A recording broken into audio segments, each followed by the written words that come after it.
সাপ কিয় আতংকৰ অন্য এক নাম? মানুহৰ কিয় ইমান ভয় সাপলৈ? আমি সচৰাচৰ দেখা প্ৰতিটো প্ৰজাতি সাপে বিষধৰ হয়নে? সৰ্পদংশনৰ আধুনিক চিকিৎসাৰ বিশ্বাসযোগ্যতা নাই নেকি? পৌৰাণিক আখ্যান, নাগিন চিনেমাৰ সেই ভ্ৰান্ত ধাৰণাবোৰৰ পৰা আমি কিয় এতিয়াও মুক্ত হ'ব পৰা নাই? এনে এক ব্যতিক্ৰমী বিষয় লৈ মই হিতেশ শৰ্মা, আপোনালোকে চাবলৈ আৰম্ভ কৰিছে গ্ৰীণলাইট।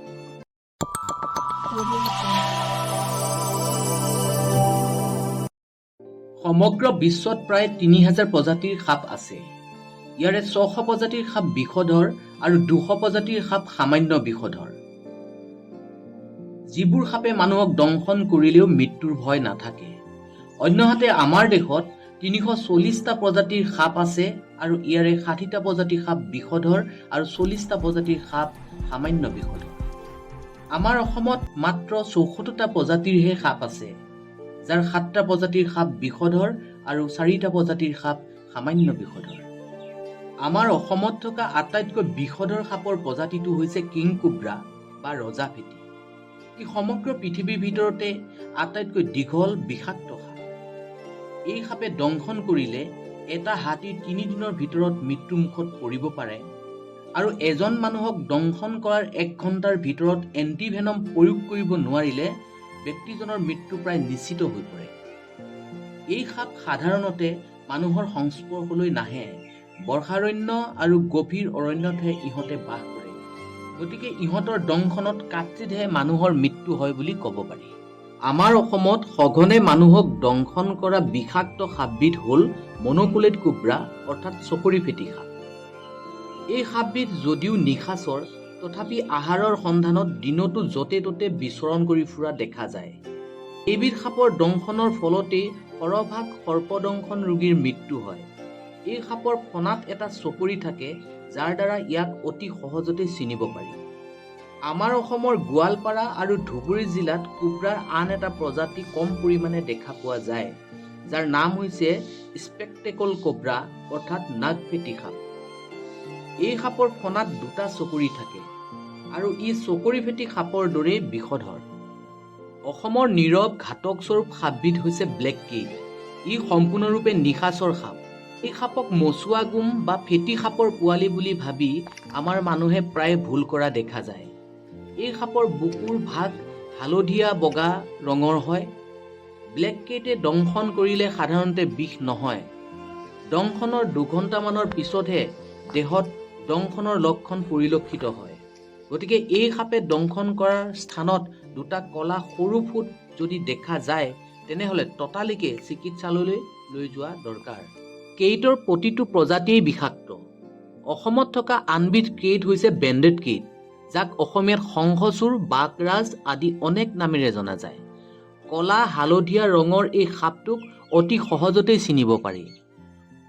ই অতি শান্ত স্বভাৱৰ সাপ, কিন্তু বিষাক্ত।